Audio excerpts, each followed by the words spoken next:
awal kuliah lah, itu semester 3 atau 4, saya memutuskan, saya harus jadi pengusaha. Harus punya mental entrepreneur. Nah, dari itulah saya banding setir. Karena kan untuk jadi pengusaha tuh malah lebih susah kalau kita tuh sekolahnya pinter kan. Oh, terlalu pinter. Iya, maksudnya pinter karena ini apa?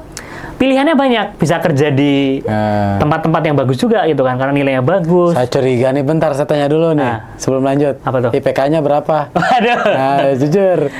3,97. Jadi emang kita tuh bisnis ini punya budaya ini membuang orang, Kang. Buang. Iya, kita namanya bangkrut game, bangkrut kan, kita buat bangkrut. Nah, ternyata metode ini efektif banget untuk menempa mental. Orang ditempatkan di suatu titik, nggak bawa apapun, cuma bawa identitas, gimana caranya dia bisa bertahan. Dan goalnya beda-beda. Kadang ada yang harus ngumpulin uang sekian juta, kadang ada yang harus dapat motor misal, kadang ada yang harus dapat kantor, beda-beda goalnya. Tapi yang jelas survival. Itu disita semua, dimasukin ke amplop? Iya, semua disita. Turun landing di pesawat udah nggak punya duit di situ? Ya enggak. Dari bandara berangkat pun udah nggak punya duit. Dianterin nih ke bandara? Dianterin ke bandara. Goodbye. Dadah. Udah nggak pegang duit? Udah nggak pegang duit.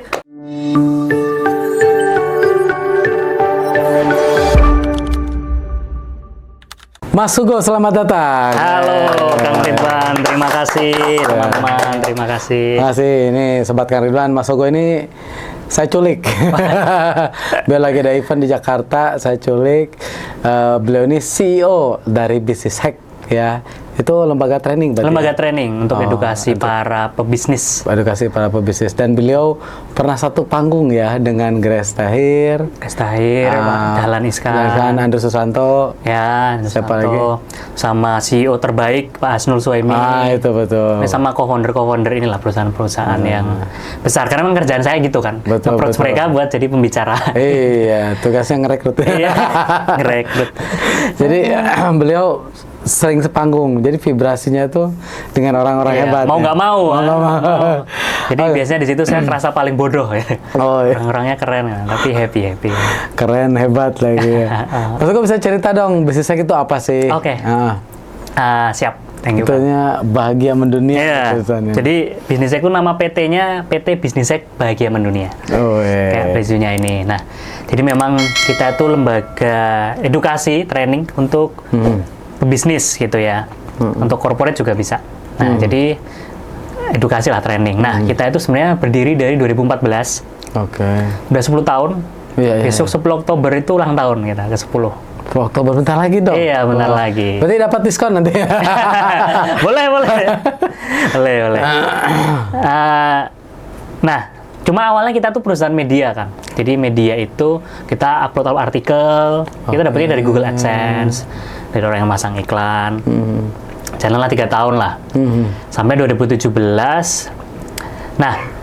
Nah gini, jadi dulu Business Hack ini awalnya ada itu bukan untuk komersil sebenarnya. Oke. Jadi awalnya, jadi kan Business Hack ini ada salah satu unit bisnis dari Inspira Group. Yang punya namanya founder saya, leader saya, Mas Satya Pradana. Oh iya. Nah, beliau itu dulu jadi Business Hack lahir karena Inspira Group ini kan banyak karyawan tuh. Banyak karyawan dan sering ngadain training internal. Tiap minggu tuh pasti ada. Oh gitu. Ya. Nah, tapi kan bosan pembicaranya ya Mas Satya lagi. Terus yang apa? Mas Satya bosan. Internal lagi ya kan bosan. Bosan kata Mas Sugo. Jadi akhirnya inilah. Jadi kenapa nggak kita ngundang pembicara dari luar, expert gitulah. Nah, ternyata ngundang orang-orang ini mahal juga. Iya. Lah gimana nih? In-house mahal. Iya kan ngundang ini ya puluhan juta ini dan seterusnya. Kok mahal ya? Yaudah lah, kenapa nggak kita buat event berbayar aja? Jadi kita awalnya tuh niatnya eventnya tuh murah aja, yang penting kita bisa nutup lah. Nah, akhirnya udah event murah dari gratis, kita event murah dulu kerja sama-sama Bang, undang Pak Sandiaga Uno. Nah, ada satu titik. Jadi mungkin orang Indonesia mungkin ya nggak tahu juga sih. Jadi kalau gratis tuh kadang nggak dihargai. Nah, ada satu momen di mana kita tuh ngundang Pak Sandiaga Uno.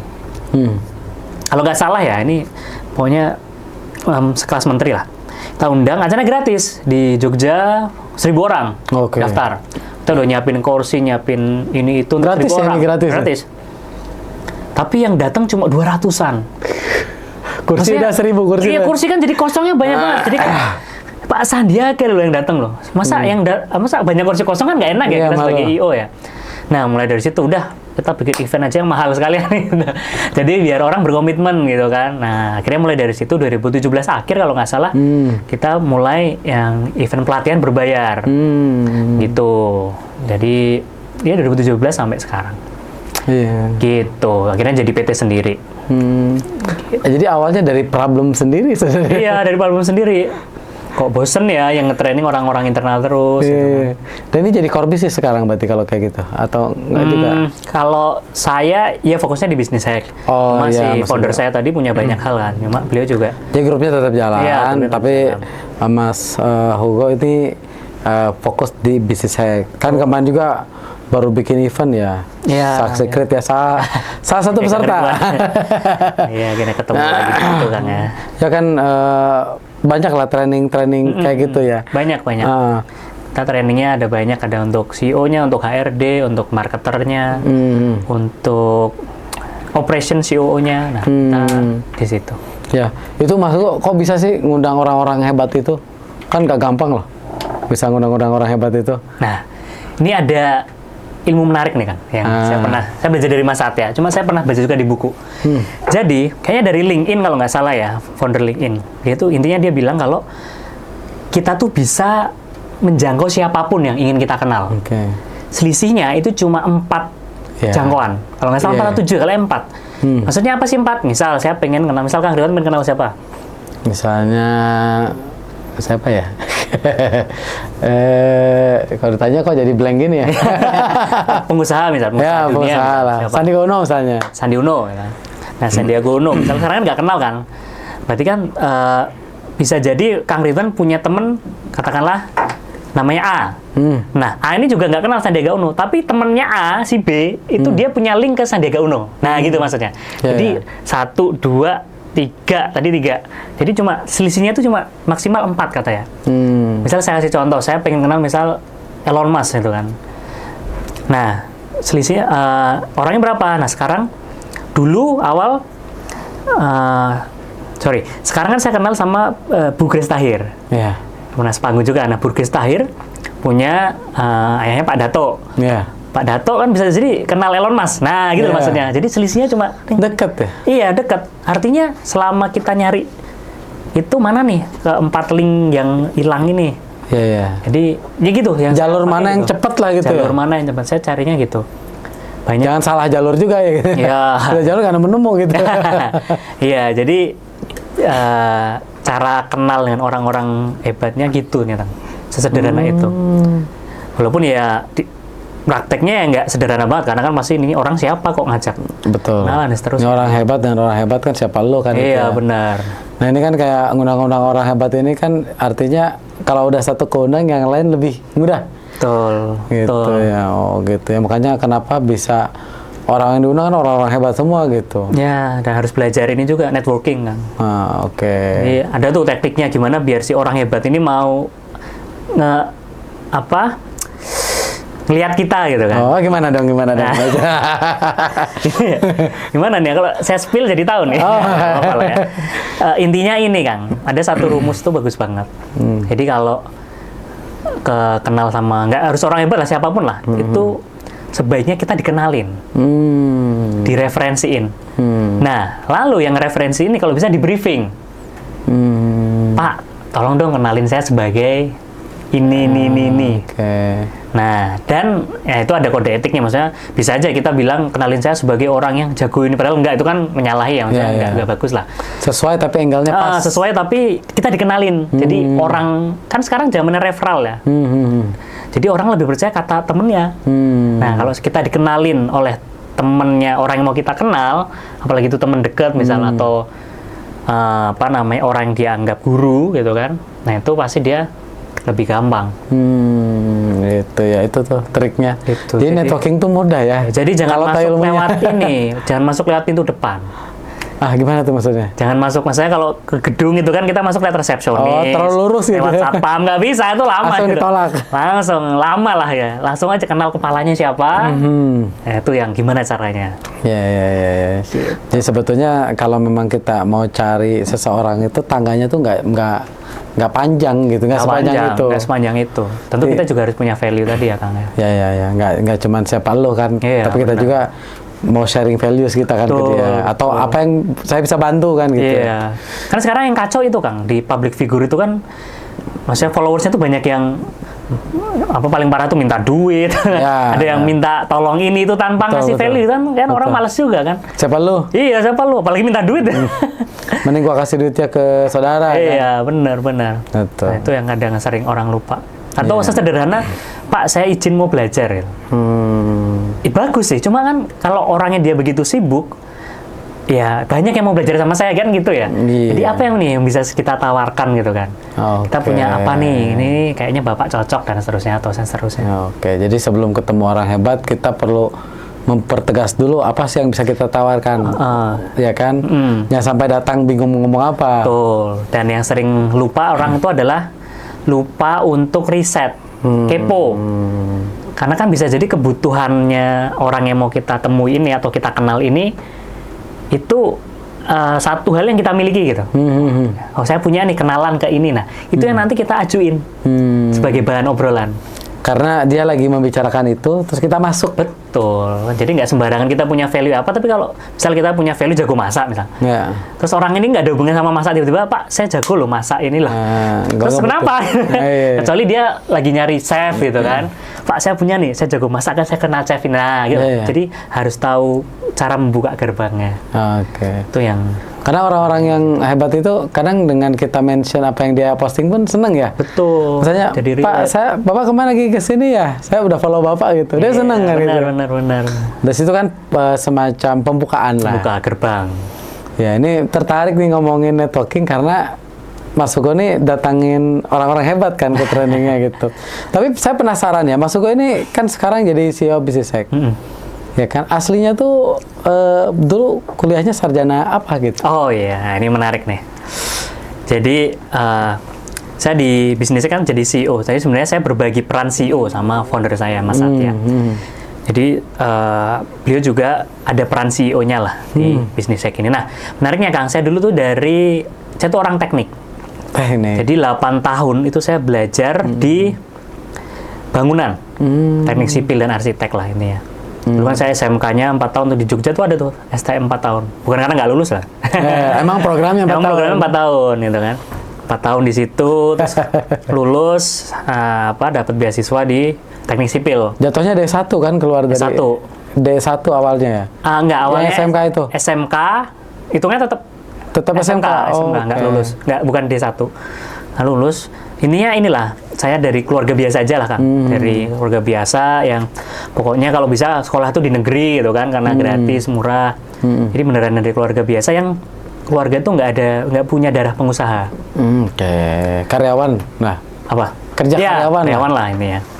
Nggak punya darah pengusaha. Makanya saya dididik dari kecil ya jadi karyawan gitu. Ya, bukan berarti karyawan salah ya. Maksudnya nggak ada yang nyengkokin saya tentang gimana sih cara jadi pengusaha. Gitu. Ya, nggak ada polanya. Nggak ada belajar dari siapa. Orang terdekat nggak ada yang bisa saya tiru gitu kan. Nah, akhirnya teknik dan saya memang basicnya orangnya hitung-hitungan kan. Hitung-hitungan saya bisa di matematika fisika itulah. Jadi emang orang yang otak kiri banget lah. Jadi ciri-ciri pengusaha itu sebenarnya nggak ada di saya gitu. Basicnya ya. Dengan orang hitungan gitu kan. Nah, hati-hati. Iya, hati-hati kan. Padahal pengusaha kan harus sat-sat gitu kan. Nggak asas-asas ya proposalnya. Nggak asas sih. Nah, lalu ada satu momen lah di mana ini saya ingin mengubah mengangkat derajat keluarga lah gitu kan. Mengubah nasib. Saya cari waktu di internet siapa sih 10 orang terkaya di Indonesia gitu. Di dunia, di Indonesia saya cari. Oke, dapat nih Elon Musk, ini di Indonesia ada Hartono bersaudara ini. Saya cari 100 orang terkaya siapa. Dan semuanya itu mayoritas pengusaha kan. Nah, dari situlah, itu waktu awal kuliah lah, itu semester 3 atau 4, saya memutuskan, saya harus jadi pengusaha. Harus punya mental entrepreneur. Nah, dari itulah saya banding setir. Kan harusnya saya lulus itu kan ya daftar di perusahaan-perusahaan perumahan dan seterusnya gitu lah, karya-karya gitu lah kan, BUMN. Tapi saya itu nggak bisa, saya harus jadi pengusaha. Nah, walaupun dari kecil dulu saya suka jualan Kang sebenarnya. Dulu SD jualan fried chicken, sempat jualan stiker, pernah SD SMP. Buat jajan ya. Nah benar. Nah terus SMA jualan kaos yang gitulah, anak SMA. Oke. Itu udah jalanin itu ya dari dulu. Suka jualan, tapi anehnya saya takut ditolak. Jadi suka jualan tapi ditolak tuh sedih. Jadi nggak maju-maju dong. Iya makanya. Ya itu tadi karena dari kecil nggak ada bayangan gimana sih jadi entrepreneur gitu kan, jadi pengusaha. Jadi basicnya itu Kang. Dan lulus dulu buku pertama yang saya baca bikin saya panas tuh itu yang dari Bob Sadino. Belajar Goblok Jadi Pengusaha. Ya. Itu sama bukunya si Rich Dad Poor Dad, karyanya Robert Kiyosaki. Itu yang membuat saya mantep, harus jadi pengusaha lah. Harus jadi pengusaha, at least di C-level lah gitu kan. Karena C-level mau nggak mau ya harus punya mental pengusaha kan. Entrepreneur kan. Nah, di situ Kang. Jadi ya udah. Dan kan ini disclaimer dikit kan ada orang-orang yang bilang oh nggak cocok sekolah gitu. Nggak cocok sekolah sama jadi pengusaha gitu. Ada beberapa orang tuh yang itu pelarian karena mungkin sekolah kuliah nilainya jelek, terus dia bilang saya mau jadi pengusaha gitu kan. Betul. Nah kalau saya ini malah sebaliknya Kang. Jadi sebagai info aja Kang. Jadi buat teman-teman juga yang ngerasa, karena kan untuk jadi pengusaha tuh malah lebih susah kalau kita tuh sekolahnya pinter Kang. Oh terlalu pinter? Iya maksudnya pinter karena ini pilihannya banyak, bisa kerja di tempat-tempat yang bagus juga gitu kan, karena nilainya bagus. Saya curiga nih, bentar saya tanya dulu nih sebelum lanjut. Apa tuh? IPK-nya berapa? Aduh. Nah, jujur. 3,97. Jadi terlalu mudah diterima mau kerja juga. ya makanya itu jadi salah satu keputusan yang waktu itu berat juga karena saya tuh ada pilihan gitu kan. Karena bisa kerja dengan mudah. Bisa kerja dengan di perusahaan bagus. Iya. Nilai bagus, banyak yang referensi dan seterusnya. Jadi berat juga untuk saya waktu itu gitu kan. Ini beneran nih, ini beneran jalan yang kamu putusin kok gitu kan, ngomong sama diri sendiri. Berat loh ini gitu kan. Lagi dari kecil belum ditempa untuk jadi pengusaha. Nah, itu yang waktu itu jadi galau banget. Makanya sampai sekarang pun masih gitu ya. Ternyata kadang ada beberapa momen yang sampai sekarang tuh susah ya gitu kan. Tapi ya itu sih Kang. Jadi awalnya dari situ kok. Akhirnya banting setir pengen jadi entrepreneur tuh dari situ. Oh, jadi di momen tadi ya, karena punya nilai bagus, jalan kerja tuh lebih mudah. Iya. Sedangkan kalau jalan jadi pengusaha itu kayaknya nggak jelas. Iya, nggak jelas, nggak ada yang menjamin gitu kan. Nggak punya darah pengusaha pula gitu kan. Jadi saya suka ini Kang, dulu ada public figure yang di penjara. Saya suka salah satu quote-nya gitu. Siapa? Yang itulah yang dia tuh bilang ini. Quote-nya dulu. Kemiskinan itu adalah privilege. Tahu nggak ya yang di ini? Yang bilang itu murah banget, tau nggak sih? Oh iya. Nah itulah. Saya suka quote itu gitu. Nah, kadang-kadang orang kalau nggak suka, orangnya itu semua nggak suka. Kalau saya bisa lah milih yang saya suka, yang positif gitu ya. Saya suka kenapa? Karena gini Kang, saya belajar banyak dari teman-teman, dari circle gitu. Ternyata kadang kan kalau ada cerita inspiratif seorang pengusaha gitu kan, banyak ada beberapa orang yang komennya nyinyir di komentar. Paling bapaknya kaya, paling ibunya kaya dan seterusnya gitu kan. Kalau saya memandang dari sisi malah justru generasi kedua ini berat loh tekanannya. Kenapa? Karena kalau sukses itu orang-orang nggak ada yang apresiasi. Karena ya bapak lo gitu kan. Kaya. Iya, tapi kalau gagal, hujatan di mana-mana. Bahkan dari keluarga terdekat pasti kan. Kenapa kok gagal dan seterusnya? Tapi kalau kaya ya wajar gitu kan. Lo udah kaya, iya kan? Dari brojol udah kaya. Benar. Tapi kalau orang-orang yang miskin loh tanda kutip ya, miskin harta, itu malah nggak ada beban. Artinya kalau dia gagal kan miskin lagi, ya udah kan memang dari dulu apa namanya? Startnya juga dari nol. Startnya dari nol. Tapi kalau berhasil, orang pada memuja di mana-mana. Jadi saya mengambil sisi adalah saya sepakat sama itu, ambil sisi itunya gitu kan, bahwa kemiskinan itu privilege. Nah itu yang saya rasakan gitu kan. Jadi bukan berarti saya tuh orang yang nggak bisa makan enak, nggak bisa juga makan enak. Cuma tadi benar-benar nggak ada yang ngajarin, dan sekolah pun selalu ngambil negeri Kang, beasiswa gitu kan. Dan saya sampai sekarang nilainya bagus terus. Kebayang. Ya itu, inilah. Ya iyalah gitu, udah ngaku. Anugerah. Beruntung.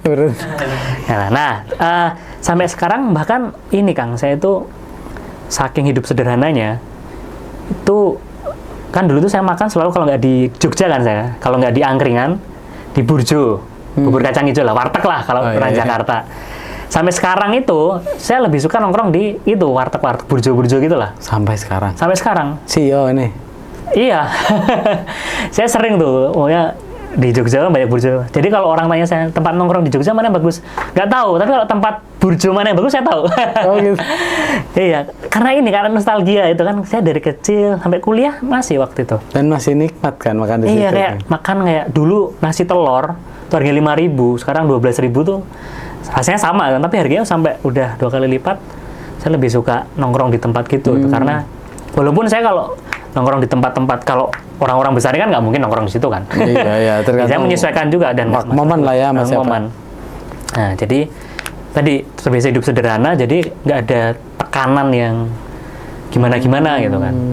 Nah, jadi itulah sampai lulus kuliah pun saya daftar jadi sales. Terus kuliah, daftar, bentar, ini kan ini benar nggak nyambung nih. Nggak nyambung.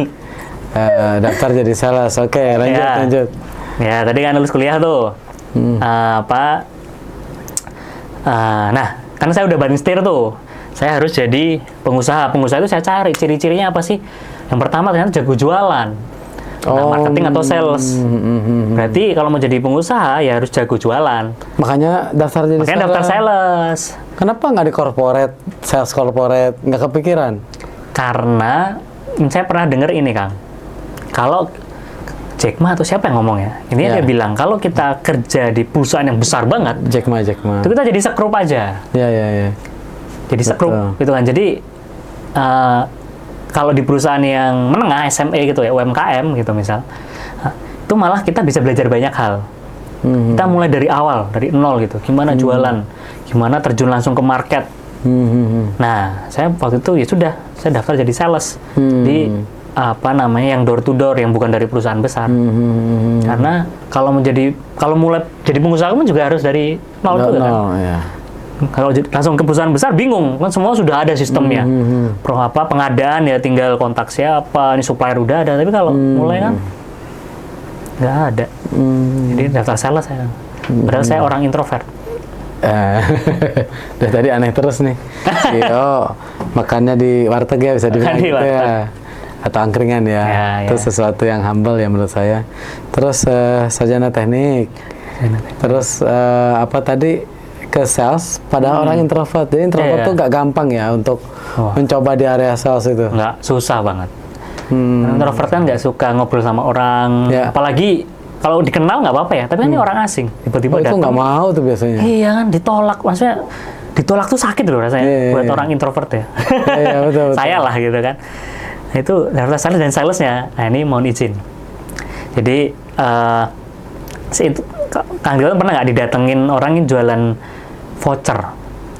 Biasanya tuh mereka jualan itu di Indomaret atau di Alfamart atau didatangin, maksudnya didatangin. Nggak pernah. Nggak pernah ya. Nah intinya jualan voucher lah, voucher makanan gitulah. Intinya yuk beli voucher gitulah. Biasa harga vouchernya 100.000, bayar cuma 50.000. Harga vouchernya 100.000. 100.000. Terus nah itu ada embel-embel disumbangkan ke yayasan lah intinya gitulah sebagian. Nah, saya dulu jualan kayak gitu tuh. Jadi ke random tuh, ke orang. Bahkan saya dulu pernah tangkap satpam tuh di mall. Nggak boleh kan, kita nggak nyewa kan soalnya. Jadi disebar tuh, ada yang jualan di stasiun, ada di mall, ada di tempat keramaian gitulah, yang satpam itu, wah itulah kacau lah. Itu waktu jadi sales. Dari sales lanjut ke? Nah, waktu itu si bisnis hack ini buka lowongan. Nah, akhirnya saya apply lah ke bisnis hack ini gitu kan.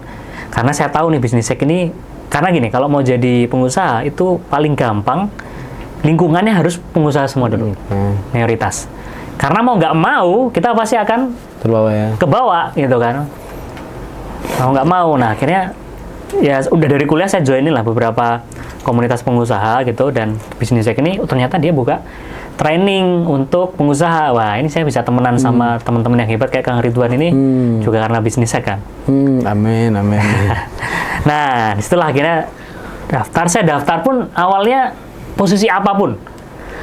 Saya waktu itu nge-play jadi MC, video editor, apalagi waktu itu saya lupa. Pokoknya apapun lah, yang penting saya masuk dulu lah gitu kan. Lah, saya waktu itu diejekin juga sama teman-teman kan. Lah, lu IP bagus, kenapa daftar gitu di Jogja pula?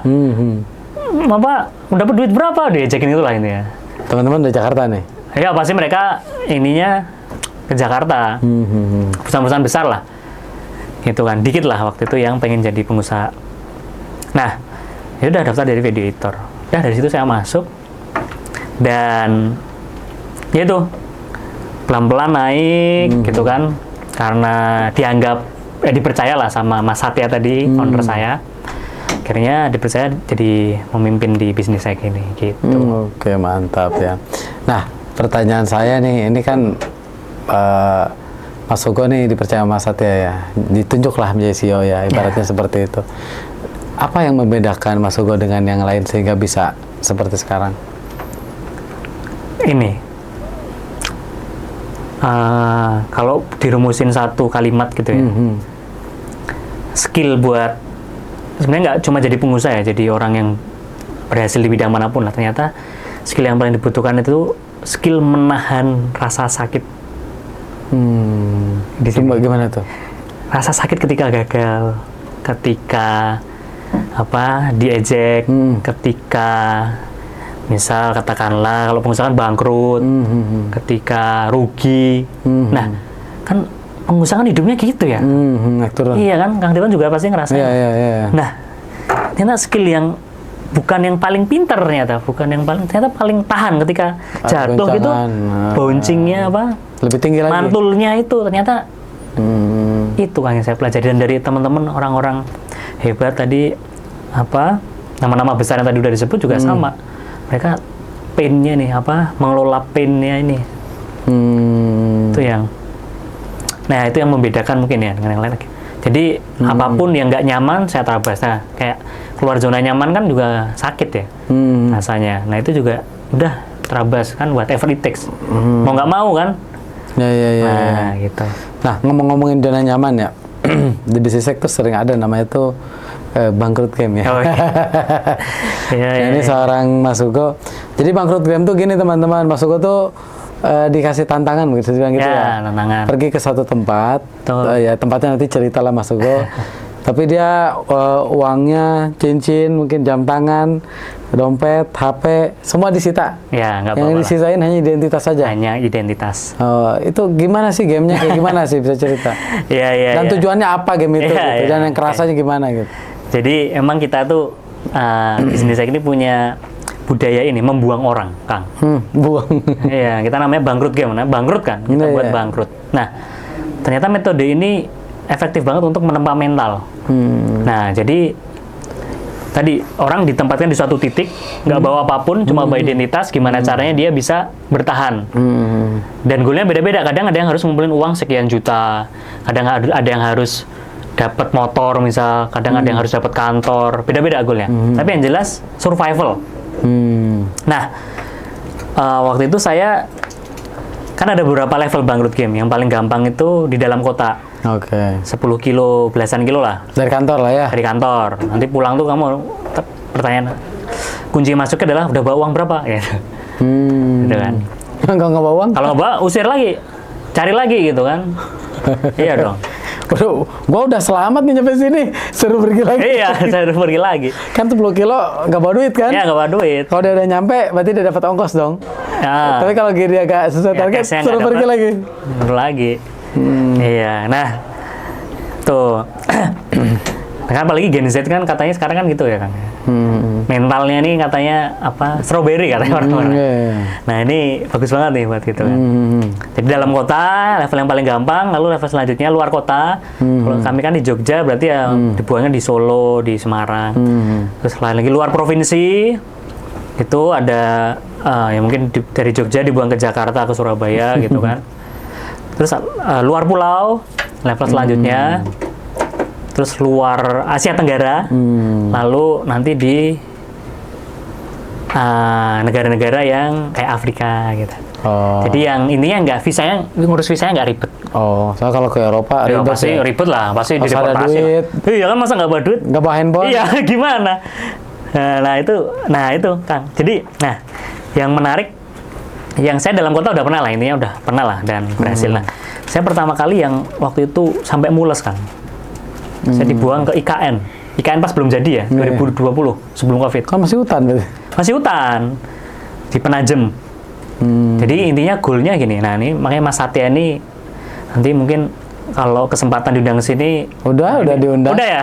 Tinggal nyari Tinggal waktu, nyari saya waktu. tarik. Ya, nah ini orang-orang gilanya lah gitu kan. Iya. Nah, saya waktu itu kan dibuang ke IKN sama Mas Satya nih. Jadi ada 7 orang Kang. Nah itu, dan ini modusnya tuh nyebelin banget. Jadi diajak makan ke Hotel Bintang 5. Oh, Mas Satya. Iya, kita diajak makan di Marriott waktu itu. Oh, nggak cerita apa-apa. Pokoknya kita Mau, kemarin. ayo kita ke Marriott gitu kan, bilangnya kita mau seneng-seneng gitu kan. Nah, tapi kan saya udah ngepoin ya, ini perusahaan dulu tuh Oh, ini pertama kali nih, bukan? itu setelah yang dalam kota. Kalau dalam Oke. kota kan biasa ya, maksudnya Masih ya gampang. nggak dapat duit pun ya pulang selesai gitu kan. Iya. Nah, tapi kan saya pernah ngepoin tuh, ada juga tuh dulu sama juga modusnya, diajak makan enak. Habis itu tiba-tiba Ketinggal. nah, itu lucunya, kita 7 orang tuh udah makan enak. Nah, itu tapi aku udah rasa nggak enak tuh di situ. Kok mules ya, kok makan di Hotel Bintang 5 kok rasanya tawar gitu kan. Feelingnya nggak enak. Iya, feeling ini kenapa ini kan? Kok rasanya inilah, saya pesen di Marriott waktu itu apa ya, bebek packing apa yang 500.000 berapa, kok enak yang di pinggir jalan. Makanya saking nggak enak ya perasaan. Nah, ternyata bener tuh habis makan, ya, saya ingat banget tuh hari Jumat tuh. Habis teman-teman yang lain Jumatan gitu kan, jam 2 itu mulai Mas Satya datang sama orang kepercayaannya waktu itu, ngasih kita amplop. Isinya apa? Tulisan, "Selamat, Anda memainkan Bangkrut Game." Gitu. Wah, Dadakan itu. Iya, dadakan. Dan malam itu juga harus berangkat. Ke IKN. Ya, kayak kan lewat Balikpapan, Ke Kalimantan lah ya. Kalimantan. Nah, tiap orang beda tuh, ada yang ke Pulau Rote, ada yang ke Jadi itu orangnya udah dipesenin tiket pesawat. Ya waktu itu, sore itu dipesenin. Satu-satu. Karena kan bukan kelompok kan, individu. Oh, individu. Jadi tiap orang ya benar-benar sendiri kan. Jadi benar kayak, wih, gitu. Itu disita semua, dimasukin ke amplop. Iya, semua disita. Turun landing di pesawat udah nggak punya duit di situ. Ya enggak, dari bandara berangkat pun udah nggak punya duit kan. Dianterin nih ke bandara. Dianterin ke bandara. Goodbye. Dadah. Udah nggak pegang duit. Udah nggak pegang duit. Cuma dibeliin tiket berangkat doang, one way. Nah, itu kan gila kan. Maksudnya, kalau perusahaan normal, maksudnya kalau orang normal, kan bisa aja saya lapor ke Dinas Tenaga Kerja nih kan. Iya. Nih kok kayak gini itu nih, ada Gua dianiaya, dianiaya. Iya, dianiaya gitu kan. Ah. Nah, menariknya Mas Satya ini jago banget itu di orang tuh dengan sukarela kan. Jadi kita tuh berdiri sukarela. Walaupun sukarela itu maksudnya kita akhirnya bilang yes gitu. Tanpa Ya. harus dipaksa, harus diancam-ancam, nggak pernah. Kita nggak. Kita kan culture-nya ceria. Jadi nggak pernah tuh ngancam-ngancam, marah-marah tuh kita nggak pernah kan. Jadi, nah itu makanya dia jago banget buat orang-orang waktu itu bilang, oke, saya berangkat gitu. Dan kita tanda tangan. Apapun yang terjadi, itu tanggung jawab saya pribadi. Gila nggak tuh? Ya nggak akan dituntut. Iya, saya tidak akan menuntut perusahaan untuk gila nggak? Nah, waktu itu saya kebagian ke IKN. HP diambil. HP diambil, nggak bawa apapun. Cuma KTP. Nah, itu saya di sana dikira ini Kang, teroris. Ah, maksudnya? Iya kan, Saya turun tuh di Balikpapan. Iya, ya. Saya tuh punya goalnya ini, tiap orang goalnya beda. Goal saya waktu itu, saya harus bikin event, terus minimal pesertanya 100 orang, harus punya omset puluhan juta. Saya lupa, nggak 20 atau 80 juta gitu. Nggak gampang itu. Wih, gimana? Ini kan entrepreneur banget nih. Nah, saya mau tuh karena ada ini unsur, kalau saya lolos tuh punya nih skill entrepreneur. Nah, semakin terasa. Saya mau akhirnya. Nah, terus sama saya jadi speaker di sana. Goalnya 4. Jadi speaker, bahan nggak dibawa lagi? Nggak bawa apapun. Boro-boro mikir itu, Kang. Mikir di sana makan aja bingung. Tinggal di mana ini? Musim hujan lah waktu itu kan Februari. Wah, itu jadi, nah itu gila banget ya. Itu mulas saya waktu itu di WC itu kan. Saya turun ke bandara Sepinggan Balikpapan, di WC itu kan teriak-teriak, maksudnya ngeluapin emosi kan, biar kan saya tahu kan kalau biar ini emosi harus diluapin, nah teriak, nah nangis, nonjok-nonjok apa dinding sebenarnya, sampai datangin satpam gitu, Mas jangan bunuh diri ya, dikira saya mau bunuh diri, karena saya teriak-teriak kan, karena itu kan ngelupain. Nah itu dari situ udah saya dikira teroris, karena waktu itu saya strateginya gini Kang, nah ini buat teman-teman juga nih, ini strategi networking. Jadi, kalau kita sedang kesusahan, itu lebih mudah itu meminta tolong kepada orang yang memiliki kesamaan sama kita. Oke. Apapun itu, bisa agama, bisa suku, Ya. bisa tempat tinggal, misal sama-sama pernah di mana ya, atau hobi. Nah, kan yang paling gampang tuh awal tuh kan agama sama suku. Ya. Kan kelihatan, maksudnya sekilas kelihatan gitu kan. Nah, saya ngincer 2 ini. Nah, katanya suku saya Jawa, saya orang Jawa asli. Nah, saya kebetulan Kristiani. Jadi saya cari kompleks gereja kan. Nah, nemulah di kompleks gereja itu, saya lupa namanya kompleks apa lah. Pokoknya ada TNI-nya lah, ada TNI, ada gereja gitu kan. Nah, saya di situ saya dikira teroris Kang. Dan saya baru tahu tuh di akhir. Mas Hugo, dulu tuh kamu hampir apa? Mau diusir loh kan, dikira teroris gitu. Iya, jadi saya di situ nyari tempat tinggal lah intinya. Nah, gitulah. Oh, masuk gitu ke Iya, komplek. masuk ke komplek itu. Nyari orang yang sama-sama suku Jawa, sama-sama Kristiani gitu kan. Kan nyarinya susah kan? Nah, iya kan lah. Nggak Orang gampang juga. mau percaya juga susah karena saya cuma punya KTP.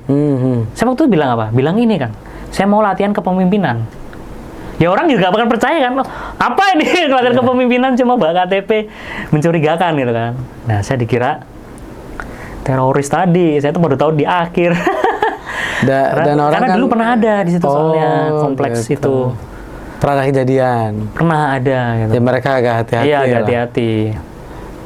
Akhirnya bisa bikin event itu. Nah, ini panjang lah, tapi singkat cerita, di sana saya bertemu banyak keajaiban. Jadi saya percaya sama keajaiban itu, Kang. Jadi di sana tuh saya dapat tempat tinggal di hari pertama, Kang. Kok bisa? Jadi turun dari bandara, terus dari bandara ke kompleks gereja itu harus naik ojek tuh. Ini dibantu orang lah, dikasih 50.000. Terus saya nangis Kang. Ternyata 50.000 senikmat ini gitu kan. Ya kan maksudnya, yes dapat gitu kan. Nah itulah. Terus tadi saya nemuin kepalanya di kompleks. Itu kan ada gereja tuh. Nah, saya nemuin kalau di Kristiani itu ada namanya pastor. Saya nemuin pasturnya tuh. Orang yang paling tinggi, yang bisa ambil keputusan. Nah, itu juga buat teman-teman juga gitu. Kalau networking, kalau bisa pegang kepala orangnya. Kalau bangkrut kan bisa. Iya, siapapun lah pegang kepala pemimpinnya lah. Gitu. Nah, itu saya ngobrol karena saya udah belajar ilmu komunikasi juga. NLP gitu dan sebagainya, saya tahu lah cara ngobrolnya. Belum nggak nyampe 15 menit, saya dikasih tempat tinggal, tempat nginep lah intinya. Oh, saya punya ini, Hugo, di sebelah ada rumah. Pakai aja nih sama Bang siapa, waktu saya tinggal berdua lah. Nah, dan yang keajaibannya apa Kang? Ternyata si pasturnya ini dia tuh temennya calon mertua saya. Sekarang. Berarti jangan-jangan dapat calon yang sekarang dari situ bukan ya? Nah, itu udah sebelumnya. Oh, beda cerita, tiba-tiba nyambung gitu. Tiba-tiba dia kenal. Itulah yang kurang dari 500 menit dia percaya sama saya kan. Jadi saya nembutin namanya, oh Pak ini ya, gitu. Oh iya, Hugo, oh kamu kenal lah, itulah. Karena kesamaan. Karena kesamaan. Jadi rumus networking teman-teman, nyari kesamaan. Nah, Jadi kalau ada perbedaan nggak usah dibahas sudah. Ini kesamaan apa, sama suka apa gitu kan. suka bola, bahas Suka bola apa, kenal siapa gitu kan. Makanya sering kan orang basa-basi itu rumahnya di mana, oh kenal Pak ini ya, terus tiba-tiba ngobrolnya dari akrab. Ya. Ternyata rumusnya kesamaan. Betul, bangun rapport ya. Building rapport dengan Building namanya. rapport, Nah, yaudah. Itu keajaiban pertama tuh. Saya hari pertama tuh bisa tidur di bawah atap lah gitu. Walaupun sederhana. Tetap sederhana gitu. Nah, keajaiban kedua. Kan saya hampir diusir ya, kira teroris kan. Nah, ini menariknya Kang. Ini saya juga aneh kok dipikir-pikir kok bisa ya itu semesta Tuhan kayak gitu ya mendukung gitu kan. Nah, ternyata tetangga sebelah saya itu adik tingkat kuliah saya, Kang. Di Jogja? Di Jogja. Kenal lagi? Kenal saya, tapi saya nggak kenal dia. Nah, itu kan menariknya. Keajaibannya itu. Selisih 3 tahun apa ya? Kelasnya. Emang kalau IPK-nya bagus dikenal. Terus? Oh, iya. Nah, itu akhirnya mungkin dari situ saya nggak jadi diusir. Karena ada yang kenal. Oh, itu Hugo kok, dia kuliah di Atma Jaya, dia gini di teknik sipil. Itu jelas. Ya. Jadi akhirnya nggak diusir. Oh iya. Keajaiban kedua tuh, kalau nggak saya masih lontang-lantung. Iya, intinya aman dulu lah ya tempat tinggalnya. Nah, terus makannya tadi dikasih beras sama Indomie. Ya lumayan lah bisa hidup ya kan. Iya. Nah, itu pun saya seminggu awal cuma makan sekali tuh, Kang. Sehari sekali? Sehari sekali Indomie 1 nasi sama nasi lah, intinya biar penting kenyang dulu lah. Seminggu makan Indomie terus. Tuh. Ya, perut udah cacingan itu. Nah, itu keajaiban kedua, Kang. Nah, keajaiban ketiga tadi yang pertanyaan Kang Ridwan, gimana bisa bikin event nggak? Nah, di sana saya kenal baik sama seseorang, namanya di sana, namanya tuh Ko Lukman. Nah, intinya saya gini waktu itu, kan saya butuh duit untuk pulang. Butuh duit, butuh omset puluhan juta tadi kan. Nah, udah mulai bisa mikir karena udah perut udah terisi, atap udah aman, sandang papan aman. Gimana nih cara cari duit minimal buat pulang dulu beli tiket pesawat. Nah, waktu itu saya gini, saya harus cari orang paling kaya di komplek ini. Prinsip saya gitu. Jadi waktu itu saya berkumpulnya atau berusaha menemui orang-orang yang satu suku, orang-orang Jawa. Nah, itu gampang ngobrolnya. Saya tanyalah dari mereka, Pak ini, Pak di sini siapa yang bisa bantu ya kira-kira? Oh, ada ini nih, Pak ini. Akhirnya keluarlah nama Ko Lukman tadi. Nah, ternyata dia, nah ini keajaiban ketiga. Beliau adalah pengusaha event organizer juga. Sesuai kebutuhan. Sesuai kebutuhan. Jadi kan semestaku, semesta mendukung. Jadi ngobrolnya nyambung. Jadi pertemuan pertama itu saya diundang ke rumah beliau, gitu kan. Ngobrol-ngobrol ya beliau juga nggak percaya lah. Masa sih ini ada perusahaan segila ini gitu kan? Masa orang timnya dibuang gitu kan, nggak bawa uang, nggak bawa. Saya bilangnya latihan kepemimpinan gitu. Jadi saya nggak memposisikan diri sebagai korban. Kadang ada kalau nggak kuat tuh ya ini saya dibuang sama perusahaan ini kan playing victim ya. Tapi saya itu bilang saya lagi latihan kepemimpinan kok ini nyambung tuh event organizer nyambung nih. Dah akhirnya waktu itu kita kerjasama. Saya bantu menggarap gala dinner. Nah eventnya itu gala dinner di Hotel Platinum Balikpapan waktu itu. Karena di IKN saya sempat ke IKN muter seharian tapi nggak ada kehidupan waktu itu. Iya kan belum jadi belum IKN. Masih 2020 belum COVID juga. Jadi ya itulah nggak ada kehidupan akhirnya balik lagi ke Balikpapan bikin eventnya di situ. Gala dinner waktu itu dan waktu itu kita jual meja, satu meja itu kita jual 5 juta untuk 10 orang. Jadi gala dinner Imlek lah. Nah singkat cerita terjuallah hampir 100 meja. Mantap. Nah akhirnya goal bikin event beres, goal jumlah peserta berarti kan satu meja ada 10 hampir terjual 100 ya hampir 1000 orang lah. Goal saya 100 orang. Tercapai. Omsetnya berarti kan 5 juta kali hampir 100 kan hampir 500 juta. Tercapai omset acaranya. Ketika jadi speaker. Nah, speakernya ini yang setengah tercapai karena waktu itu saya cuma jadi announcer aja. Iya. Tapi ya lumayan lah. Iya kan tetap speaker. Iya, tetap kan. Nah, akhirnya semenjak itu saya jadi makan enak. Semenjak ketemu Ko Lukman ini, sampai sekarang masih temenan baik. Iya, lu bisa ngasihin omset. Dan dapat ongkos pulang berarti. Dapat ongkos pulang gitu kan. Ongkos pulang dan lumayan lah. Maksudnya nggak yang ongkos pulang doang gitu. Jadi dapat ada sisa lah gitu lah ini ya. Lumayan lah gitu kan. Oh iya. Jadi intinya goal tercapai Goal dan tercapai. Ya, itu kan melatih kepemimpinan tadi ya. Iya, istilahnya gitu. Melatih keberanian kita dan ada experience baru ya yang kadang gak didapat di tempat lain. Iya, betul. Iya, ini sampai lupa nih nawarin makan. Oh iya. udah mau deket penghujung nih. Siap. Mau nyobain yang mana nih, Mas Abon nih? Yang mana nih Kang, yang best seller? Waduh. Boleh nih, Abon boleh, ini boleh. Atau suka yang manis-manis, ada yang coklat. Yang manis kali ya? Boleh. Ini deh, boleh. Nah ini Itu coklat keju itu. saya udah lama kenal Kang Ridwan ini, Amor Cakes ini. Penasaran, dari dulu pengen nyoba. Oh iya. Belum jadi-jadi, akhirnya kesempatan. Batan ya. Kang Ridwan orang yang sangat keren teman-teman. Acaranya di Jogja, bawahnya bingung. Berapa hari perjalanan sekarang ya? Iya benar. Bisa sih ke bawah ya. Cicip-cicip ya Kang ya? Siap. Wah seru ya bangkrut game gitu ya untuk melatih tim ya. Betul. Karena itu ada experience tersendiri ya. Ini hati-hati saya ajakin makannya variannya. Jangan-jangan Kang Ridwan official nanti Tiba-tiba ditinggalin gitu. Ya tapi kan sebelum game yang lebih besar kan dari game kecil dulu kan. Game kecil udah lulus, ditantang lagi yang lebih gede lagi seperti itu kan. Betul. Ya. Itu saya juga pernah ngalamin sih kayak gitu bangkrut game. Pernah 2 kali saya. Tapi nggak, ini kan lebih ekstrim. Iya. Apa kalau yang ke luar negeri itu ya lebih ini ya. Singkat aja itu gimana tuh? Ya itu Singkat aja Mas. kurang lebih mental kan sudah lebih siap. Iya. Karena pernah ngerasain. Nah ini waktu itu saya dibuang ke negara Ethiopia. Ethiopia, bayangin negara Ethiopia. Kan orang mindsetnya tuh negara yang miskin dan seterusnya. Tanda petik nggak miskin. Tapi ternyata enggak loh Kang. Maju pas ke sana itu banyak gedung. Jadi dia salah satu negara yang ekonominya nomor 2 tercepat di Afrika sekarang.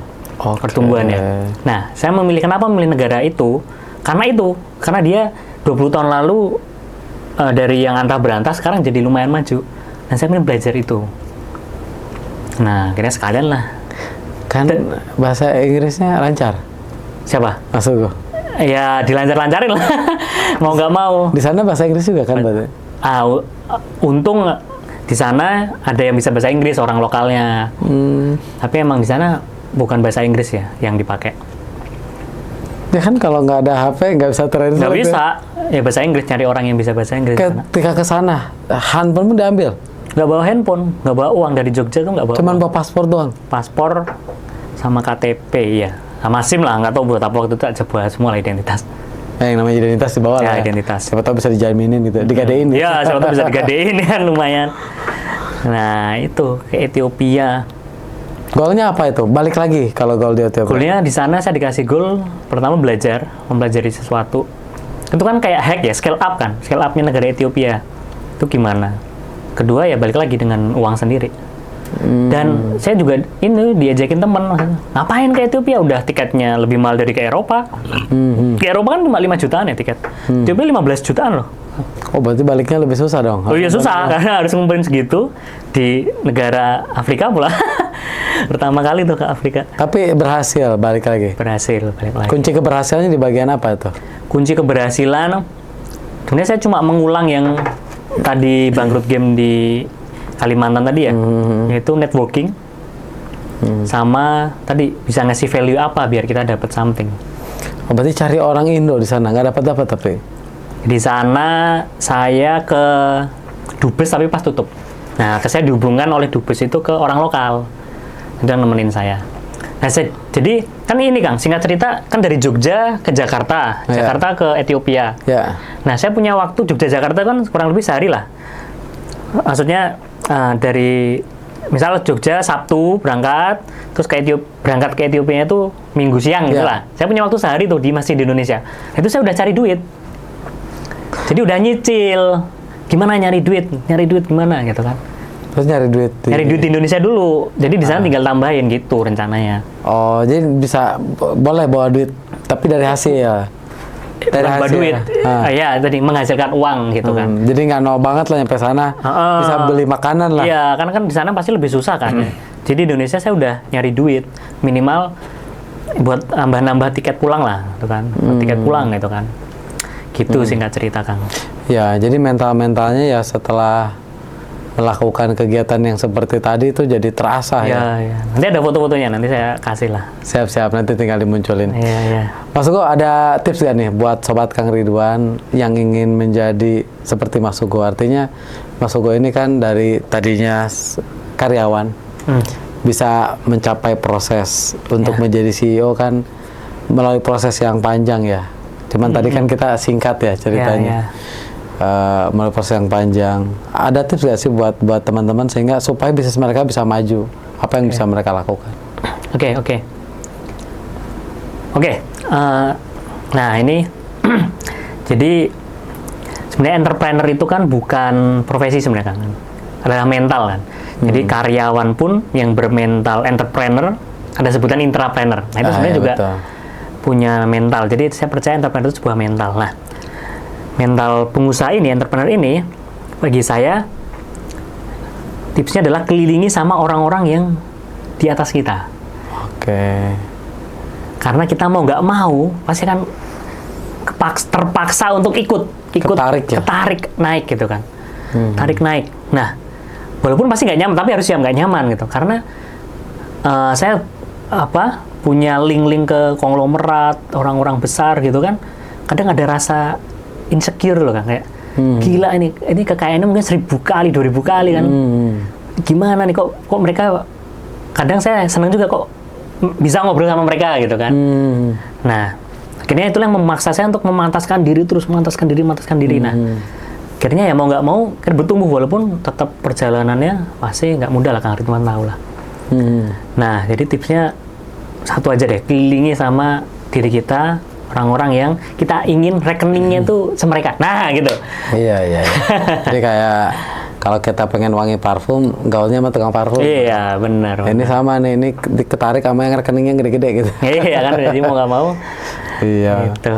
Mas Ugo, terima kasih banyak. Siap. Ini karena masih banyak pertanyaan saya, tapi karena udah mau 1 jam ternyata agak kerasa kan? Iya, nggak kerasa ya. Iya. Tadi seru sih bagaimana bangun networking dan juga bagaimana cerita tentang bangkrut game secara detail. Artinya ketika kita menjalankan proses itu selalu ada jalan ketika kita mencari kan gitu ya. Bisa. Teman-teman kalau mau bangkrut game juga bisa kok, nanti hubungi saya. Nah ini. Kita ada program ya. Ada, nanti cari aja bisnis hack ya. Di IG-nya ada ya gitu ya. Boleh. Kamu bangkrut game tinggal dikirim. Iya. Thank you Mas Ugo sekali lagi. Sukses ya. Lancar, Kang.